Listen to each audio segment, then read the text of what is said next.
বাংলা থেকে ইংরেজি বাক্য তৈরির একটি গুরুত্বপূর্ণ গঠন শিখে শত শত ইংরেজি বাক্য তৈরি করুন। যেমন, ডাক্তার আসার আগে রোগীটি মারা গেল। আমি ভাত খাওয়ার আগে সে বাড়ি এলো। সে স্কুলে যাওয়ার আগে আমি কাজটি শেষ করলাম। বিছানায় শুতে যাবার আগে আমি দরজাটা বন্ধ করলাম। ঘন্টা পড়ার আগে তারা স্টেশনে পৌঁছালো।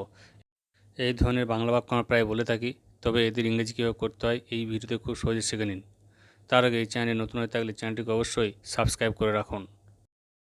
এই ধরনের বাক্যগুলি গঠন করতে প্রথম সেন্টেন্সের প্রথম সাবজেক্ট বসে, তারপরে হ্যাড বসে, তার ভার্বে 3 নম্বর ফর্ম বসাতে হয়, তারপর অবজেক্ট বসে, তারপর একটি বিফোর বসে, সেকেন্ড সেন্টেন্সের সেকেন্ড সাবজেক্ট বসে, তারপর ভার্বের সেকেন্ড ফর্ম বসাতে হয়, তারপর অবজেক্ট বসাতে হয়।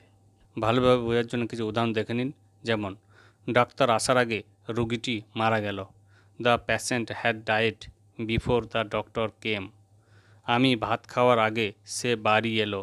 হি had come home before I ate rice. সে স্কুলে যাওয়ার আগে আমি কাজটি শেষ করলাম।